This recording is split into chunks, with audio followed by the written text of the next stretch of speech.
Magical बम्बल B robot Optimus JCB robot. एक गांव में मोहित नाम का एक लड़का रहता था। वो कुछ दिन पहले मैकेनिकल इंजीनियरिंग की पढ़ाई मुकम्मल करके आया था और अब नौकरी की तलाश में था, लेकिन उसे कोई भी नौकरी नहीं मिल रही थी। उसी गांव में आकाश नाम का एक और लड़का रहता था। वो भी मोहित के साथ मैकेनिकल इंजीनियरिंग करके गांव में वापस आया था। एक दिन वो दोनों एक रोबोटिक कंपनी में जॉब इंटरव्यू देने के लिए जाते हैं। वहाँ एक प्रोफेसर नाम का साइंटिस्ट था जो इन दोनों का इंटरव्यू लेने वाला था, लेकिन प्रोफेसर कहता है, हमें जॉब के लिए सिर्फ एक आदमी की जरूरत है। तुम दोनों में से जिसके मार्क्स ज्यादा होंगे मैं ये जॉब उसी को दूंगा। मोहित के मार्क्स आकाश से कम होते हैं, इसलिए मोहित वहाँ से चला जाता है और वो जॉब आकाश को मिल जाती है। मोहित अपने घर वापस आता है। उसे बहुत गुस्सा आया हुआ था और वो कहता है, हर बार मेरे साथ ऐसा क्यों होता है? मैं आकाश से बहुत ज्यादा टैलेंटेड हूँ, लेकिन ये बात किसी को समझ नहीं आ रही। सबको बस मार्क्स की पड़ी हुई है। इतनी देर में आकाश मोहित के पास आता है और कहता है, मैं जानता हूँ तुम बहुत टैलेंटेड हो, लेकिन वहाँ पर सिर्फ एक ही जॉब थी। मेरे मार्क्स ज्यादा होने की वजह से मुझे मिल गई, लेकिन तुम हिम्मत मत हारना मेरे दोस्त, तुम्हें बहुत जल्द इससे भी अच्छी जॉब मिल जाएगी। ये सुनकर मोहित को बहुत गुस्सा आता है और वो कहता है, तुम यहाँ मेरा तमाशा देखने आए हो ना? तब आकाश कहता है, अरे नहीं नहीं मोहित, तुम मुझे गलत समझ रहे हो, मैं तो तुम्हें गुड लक कहने के लिए आया था। तब मोहित आकाश को गुस्से में वहाँ से जाने के लिए कहता है और आकाश वहाँ से चला जाता है। कुछ दिनों बाद मोहित गाँव से गुजर रहा था। तब वहाँ पर खड़े कुछ लोग मोहित पर हंसने लगते हैं। मोहित समझ जाता है कि ये लोग मुझे जॉब ना मिलने की वजह से हंस रहे हैं। तब मोहित को बहुत गुस्सा आता है और वो सोचता है, अब तो मैं इस गांव वालों से अपना बदला जरूर लूंगा और इनको बताऊंगा कि मैं कितना टैलेंटेड हूँ। तब मोहित एक शक्तिशाली हल्क बस्टर रोबोट बनाता है। हल्क बस्टर रोबोट मोहित के काबू में था। तब मोहित हल्क बस्टर रोबोट से कहता है, हल्क बस्टर रोबोट जाओ और जाकर इस गांव में तबाही मचा दो। तब हल्क बस्टर रोबोट गांव में आता है और सभी घरों को तोड़ने लगता है। तब आर्मी के कुछ टैंक्स और हेलीकॉप्टर हल्क बस्टर रोबोट को रोकने के लिए आते हैं और वो हल्क बस्टर पर गोलाबारी करने लगते हैं, लेकिन हल्क बस्टर रोबोट आर्मी के टैंक्स और हेलीकॉप्टर को तबाह कर देता है। तब ये बात आकाश को पता चलती है और वो कहता है, अब तो प्रोफेसर भी किसी काम से शहर गए हुए हैं, अब मुझे ही कुछ करना होगा और इस हल्क बस्टर रोबोट को गाँव में तबाही मचाने से रोकना होगा। तब आकाश एक जेसीबी का रेस्टोरेशन करके उसे एक ऑप्टिमस जेसीबी रोबोट बनाता है। आकाश अपने ऑप्टिमस जेसीबी रोबोट को लेकर गांव में आता है। तब वहां पर मोहित अपने हल्क बस्टर रोबोट के साथ खड़ा था। ये देखकर आकाश समझ जाता है कि ये हल्क बस्टर रोबोट जरूर इस मोहित ने बनाया है। तब आकाश कहता है, तुम ये ठीक नहीं कर रहे हो मोहित, इसका अंजाम बहुत बुरा होगा। अभी भी वक्त है दोस्त, तुम ये सब रोक दो। मोहित को अपने हल्क बस्टर रोबोट पर बहुत भरोसा था, इसलिए वो कहता है, मेरा हल्क बस्टर रोबोट बहुत पावरफुल है और मैं इससे इस पूरे गांव पर राज करूंगा। तब आकाश अपने ऑप्टिमस जेसीबी रोबोट को इंस्ट्रक्शन देता है कि वो हल्क बस्टर रोबोट को मार डाले। तब Optimus JCB robot Hulk buster robot पर हमला कर देता है, लेकिन Hulk buster robot Optimus JCB robot को खत्म कर देता है। तब मोहित कहता है, मैंने तुम्हें कहा था ना, अब मेरा कोई कुछ नहीं बिगाड़ सकता। ये सुनकर आकाश कहता है, इतना घमंड अच्छा नहीं होता मोहित, मेरी एक बात याद रखना, बुराई का अंजाम हमेशा बुरा ही होता है। ये कहकर आकाश अपनी लैब में वापस आता है तो वहाँ पर प्रोफेसर भी वापस आ चुके थे। तब आकाश प्रोफेसर को सब कुछ बताता है और कहता है, मोहित का हल्क बस्टर रोबोट बहुत पावरफुल है। तब प्रोफेसर कहता है, ये मोहित तो मुझे संकी लगता है इसको सबक सिखाना ही पड़ेगा। तब आकाश प्रोफेसर से पूछता है, सर हम इस मोहित के इतने पावरफुल हल्क बस्टर रोबोट को कैसे रोक पाएंगे?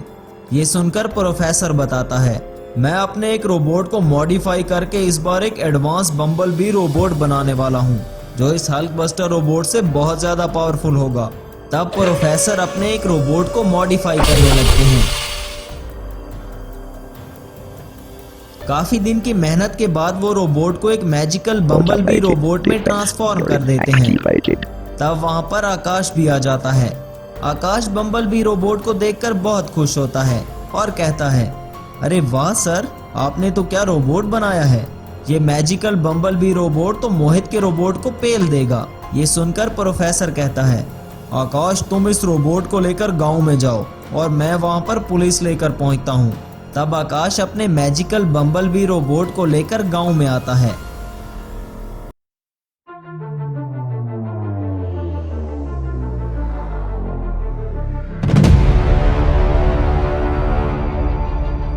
मैजिकल बम्बल बी रोबोट और हल्क बस्टर रोबोट में लड़ाई शुरू हो जाती है।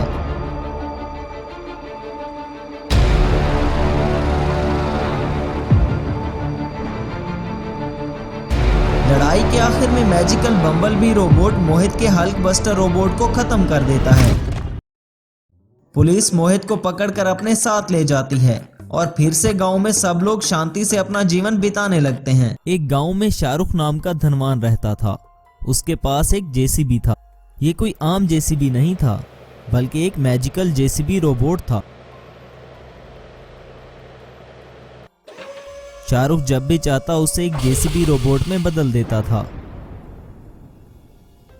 वो अपने सारे काम इस जेसीबी रोबोट से करवा लेता था, लेकिन किसी और की मदद नहीं करता था। उसी गांव में प्रकाश नाम का एक मुखिया रहता था। ये इतना धनवान तो नहीं था, लेकिन सबकी मदद करता था। सब लोग उसकी बहुत इज्जत करते थे।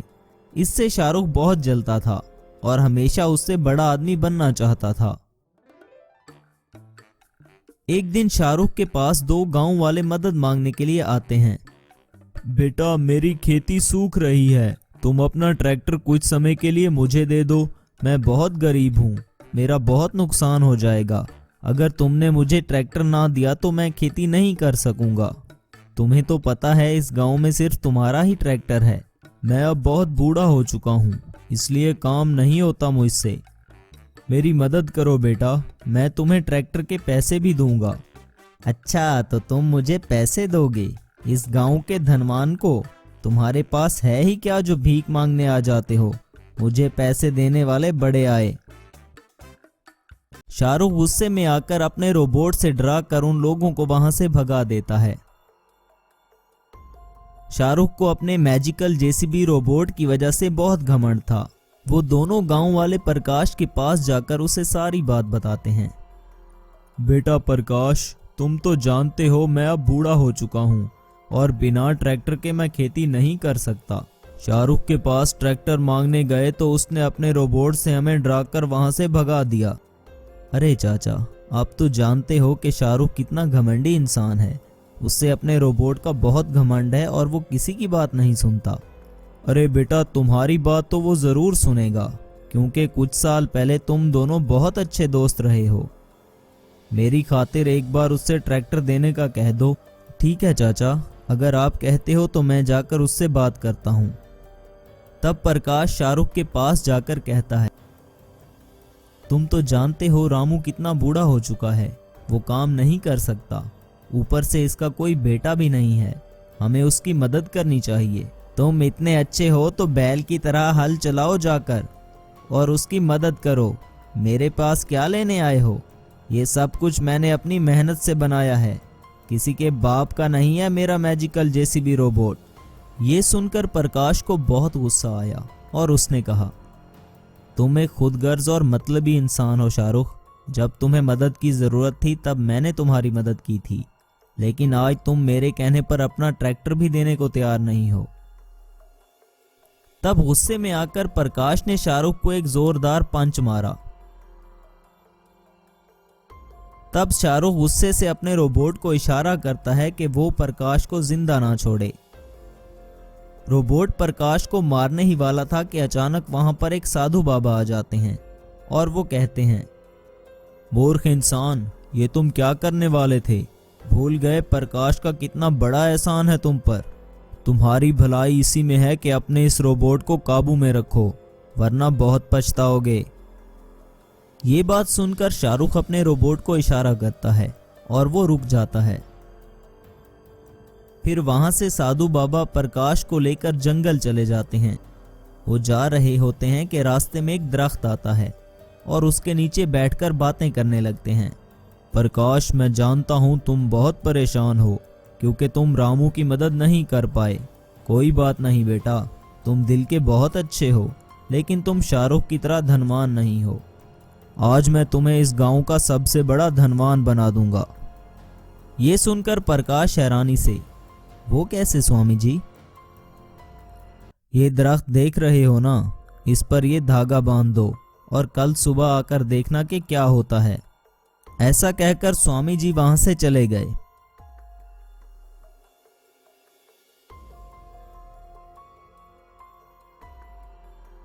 सुबह जब प्रकाश इस दरख्त को देखने के लिए आता है तो उस पर बहुत सारे ट्रैक्टर्स लगे होते हैं। वो ये सब देखकर बहुत हैरान होता है। तब उस जादुई दरख्त से प्रकाश एक ट्रैक्टर उतार लेता है और अपने गांव की तरफ निकल पड़ता। जब वो गांव में आता है तो सभी गांव वाले प्रकाश का ट्रैक्टर देखकर बहुत खुश हो जाते हैं। तभी रामू चाचा कहते हैं, अरे बेटा प्रकाश, ये नया ट्रैक्टर कहाँ से लिया? चाचा बस यूं समझ लें कि ये ट्रैक्टर सभी गांव वालों का है। जिसको भी ट्रैक्टर की जरूरत होगी मुफ्त में ले जाकर अपनी खेती कर सकता है। अगले दिन प्रकाश अपने ट्रैक्टर पर कहीं जा रहा था कि तभी शाहरुख अपने रोबोट के साथ उसका रास्ता रोकता है और कहता है, तुम्हारी इतनी जुर्रत कि तुम मेरे मुकाबले में ट्रैक्टर लेकर आए हो। अभी मैं तुम्हारे ट्रैक्टर का सत्यानाश करूंगा। तब शाहरुख का रोबोट बेचारे प्रकाश के ट्रैक्टर को तबाह कर देता है। प्रकाश उदास होकर फिर से जंगल में आता है और साधु बाबा को सारी बात बताता है। तब साधु बाबा गुस्से से, इस मूर्ख की इतनी हिम्मत, हमारा दिया हुआ ट्रैक्टर ही तबाह कर दिया। अब इसकी खैर नहीं, तुम्हारी इस समस्या का समाधान मैं अभी करके देता हूँ। ऐसा कहकर साधु बाबा दरख्त पर कोई मंत्र पढ़ते हैं तो तुरंत उस दरख्त पर बहुत सारे रोबोट उगाते हैं। साधु बाबा एक रोबोट प्रकाश को देकर कहते हैं, अब तुम इस रोबोट को लेकर गांव वापस जाओ। वो शाहरुख तुम्हारे करीब भी नहीं आएगा। प्रकाश का रोबोट देखकर शाहरुख डर जाता है और सोचता है, लगता है इस स्वामी ने प्रकाश को भी ये मैजिकल रोबोट दिया है। मुझे पहले इस स्वामी का कुछ करना पड़ेगा, फिर इस प्रकाश की खबर लूंगा। फिर शाहरुख अपने रोबोट को लेकर जंगल साधु बाबा को मारने आता है। उसके पीछे पीछे प्रकाश भी अपना रोबोट लेकर जंगल पहुंच जाता है। तब दोनों रोबोट में जंग छिड़ जाती है।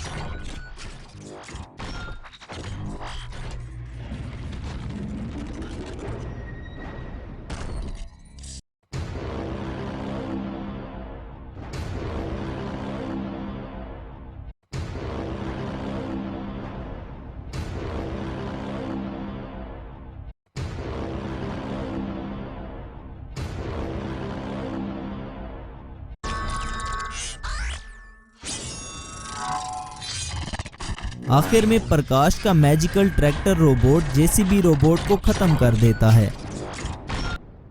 अपने रोबोट की ये हालत देखकर शाहरुख प्रकाश के पास आता है और कहता है, दोस्त मुझे माफ कर दो, मैं बहुत घमंडी हो चुका था, लेकिन आइंदा मैं ऐसा कुछ भी नहीं करूंगा। तब प्रकाश शाहरुख को माफ कर देता है और दोनों फिर से अच्छे दोस्त बन जाते हैं। खुशीपुर नाम का एक खूबसूरत गांव था। उस गांव में एक लड़का रहता था जिसका नाम था गुड्डू, और वो हमेशा नित नए एक्सपेरिमेंट किया करता था। गुड्डू के बाबूजी उस गांव के सरपंच थे। एक दिन गुड्डू के पिता, बेटा मैं तुम्हें शहर से इतने खिलौने ला के देता हूँ, फिर भी तुम इन छोटे मोटे खिलौनों पर एक्सपेरिमेंट करते रहते हो। तुम पढ़ाई पे ध्यान दिया करो ना बेटा। पिताजी मैं एक दिन इस गांव की हिफाजत के लिए मैजिकल रोबोट बनाऊंगा जो इस गांव की रक्षा करेगा।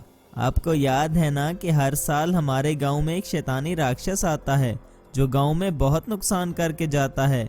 मैं उसे एक दिन खत्म कर दूंगा। बेटे की ये बातें सुनकर भानु प्रताप उसे लेकर उसके टीचर के पास जाता है और कहता है, मेरा बेटा बहुत ज़हीन है, मैं इसे साइंटिस्ट बनाना चाहता हूँ।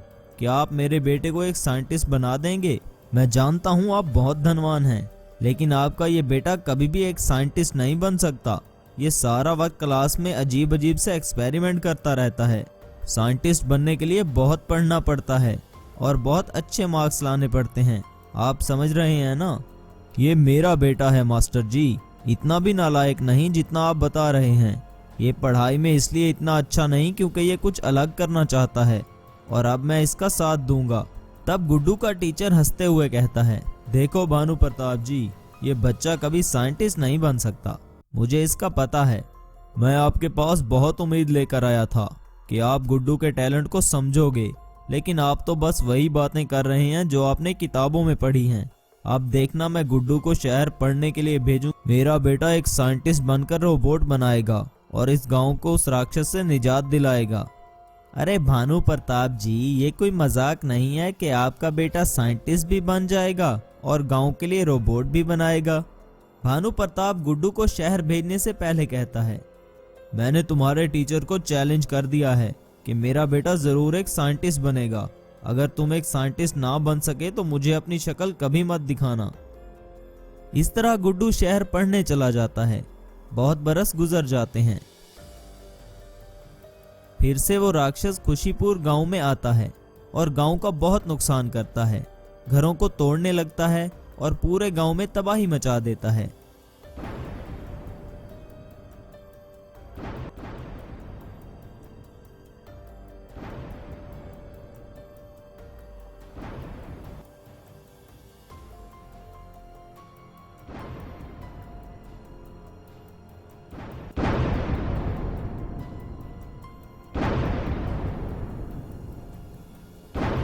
राक्षस के जाने के बाद सभी लोग भानु प्रताप के पास आते हैं।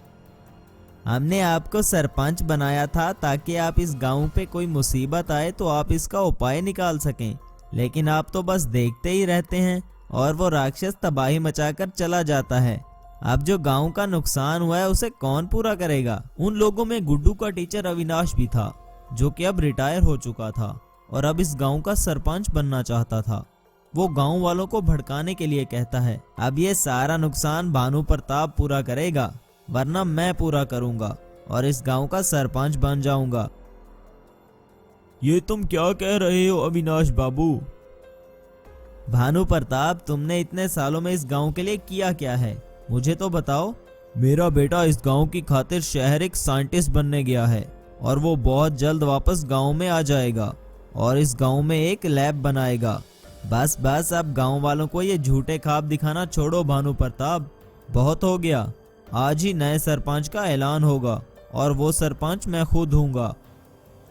वो अभी बातें कर ही रहे थे कि तभी एक आदमी अपनी सुपर बाइक पर उस गांव में आता है।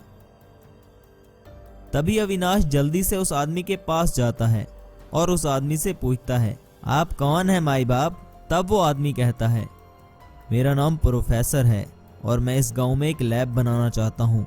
इस गांव का सरपंच कौन है? तब अविनाश भानु प्रताप की तरफ इशारा करके कहता है, ये हमारा सरपंच है, लेकिन आज इसका आखिरी दिन है। कल से मैं इस गांव का सरपंच बन जाऊंगा। तुम इन गांव वालों से कहना कि तुम्हें मैंने बुलाया है। जब मैं सरपंच बन जाऊंगा तो तुम्हें इस गांव में कोई दिक्कत नहीं होगी।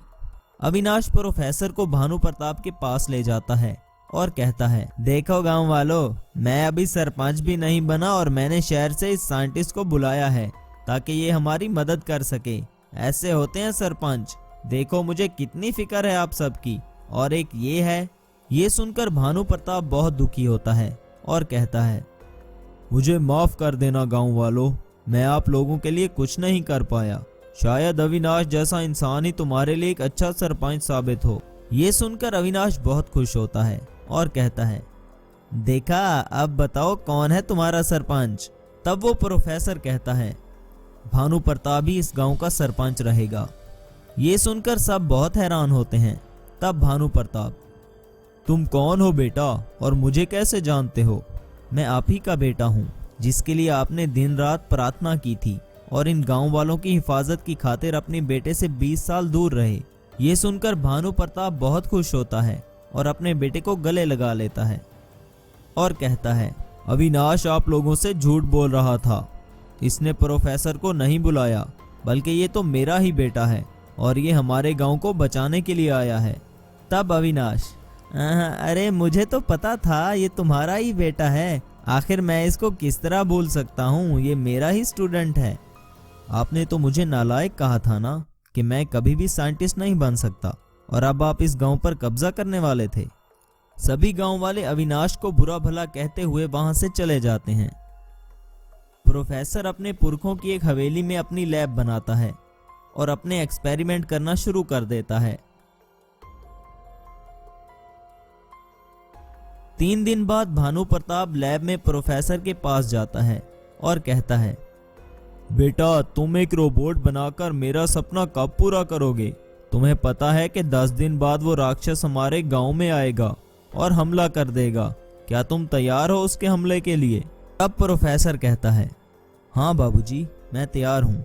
इस लैब में मैं अभी भी कुछ एक्सपेरिमेंट कर रहा हूँ और मैंने एक रोबोट का मॉडल भी तैयार कर लिया है, मैं अभी आपको दिखाता हूँ। तब प्रोफेसर अपनी मैजिकल सुपर बाइक को रोबोट में ट्रांसफॉर्म करके दिखाता है।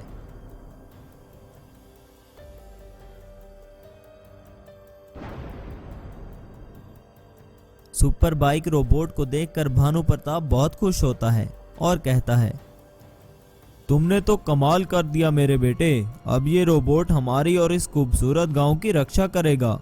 मुझे तुम पे गर्व है बेटा, तुमने वो कर दिखाया जो कोई और नहीं कर सकता था।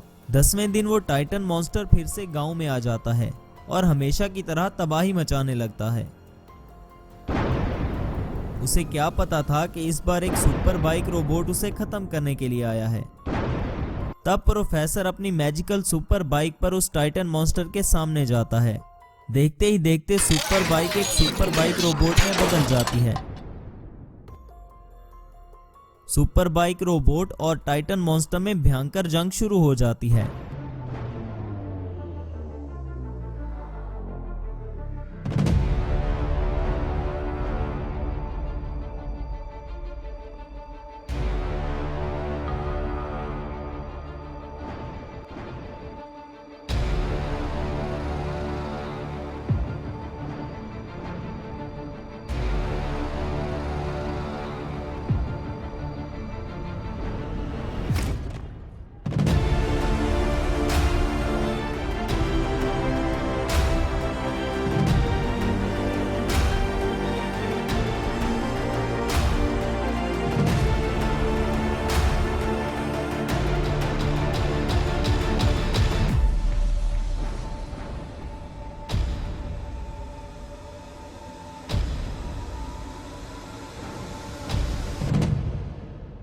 आखिर में सुपर बाइक रोबोट उस टाइटन मॉन्स्टर को खत्म कर देता है।